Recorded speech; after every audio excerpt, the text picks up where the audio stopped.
Give us an update. All right, yes, we are broadcasting live from Bhisho in the Eastern Cape.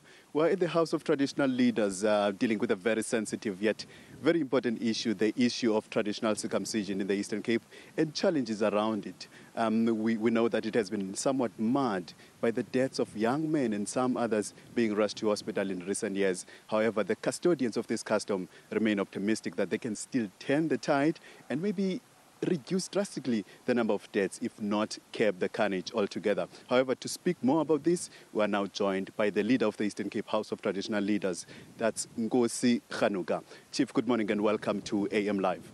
We understand that a lot of planning was done ahead of this circumcision season. Are you perhaps happy with how those plans are being executed? Yes, good morning, Unathi. Yes, indeed, the plan is going accordingly.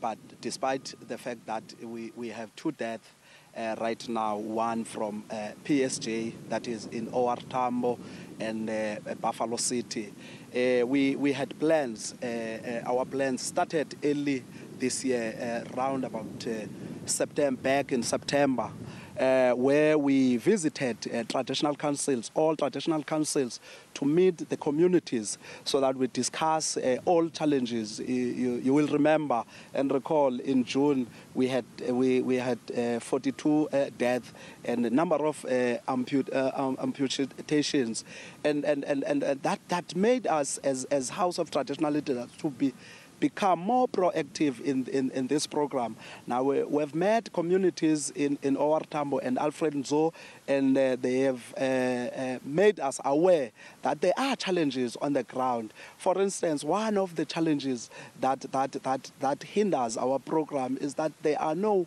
old people that take care of this custom. As we know, this is an old age custom. It needs old people to take care of, and we have addressed those issues to those communities. And also, Unkosi Ngomhlaba, as the chairperson of the House, sent the delegation of women of the House and the EEI Yamakoskazi Wakomkhulu to make a fact-finding on all in all traditional councils in the OR Tambo and Alfred Nzo, and they came up with a report which specifically articulate that report that there is a need for us to intervene in some areas, because you see in that part of the province the custom was not there in the early or by the time of Kumgani Faku, and now the young boys taking it back without going to the king, and the king had to agree that the custom must come back. And we have those challenges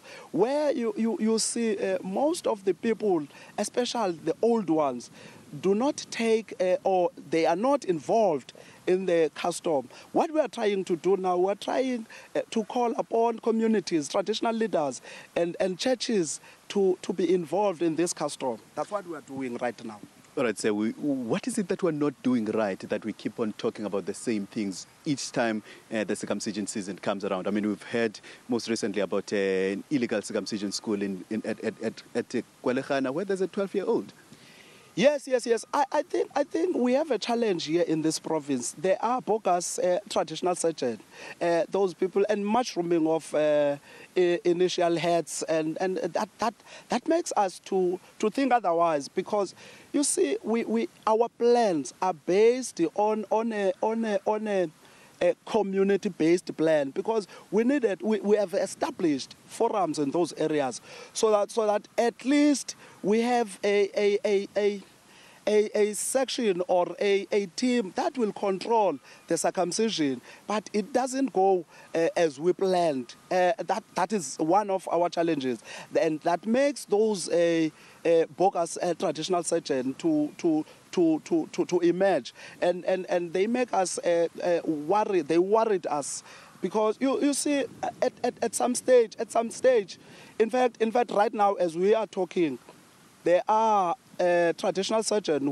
who have been arrested in Bizana, and they have circumcised the young boys at the age of 13 years. And we hear at Kwalecha there is a young a boy at the age of 12 years. And to us it raises a concern that there are areas where we need to go strongly. Our program needs to be made very strong. I think the areas like Ibizana, Lusikisiki and Port St. John's are most affected areas. But now we are surprised that there are areas in Buffalo City that are affected. But that will make us to become aware, and we will send our teams even in Buffalo City so that they look into those issues and look into those challenges that we have right now. All right, and lastly from my side, looking ahead, what would you like to see happening this time in order to declare this summer season a success? Yes, we want to see communities involved, traditional leaders involved, even churches. We want to see them involved in the circumcision, because we believe churches have got a role to play in this custom. Even when they are coming back from circumcision, we expect churches to call all young boys in various churches so that they talk to them, and that is what we expect this season. And we expect traditional leaders to lead the custom. As you know, we have a program that we sithatha umkhondo sikubuyisela komkhulu. Then we expect traditional leaders to be in the forefront in this custom. And right now, I can safely say they are doing that, and the teams in Owartambo, in other part of the provinces, they are doing well, and we have reports every day, and that's what we expect. And right now, we cannot determine that we will not have a high number of deaths, because we have 4 days and we still have another days up until the 20th. Then we just hope things will be better than the last season. Well, that was Nkosi Mkhanyiseli Khanuga telling us about some of their plans and their hopes for this season that is currently underway, hoping that there will be a reduction in the number of deaths, if not a stoppage altogether. With that, let me hand over back to you guys in Joburg.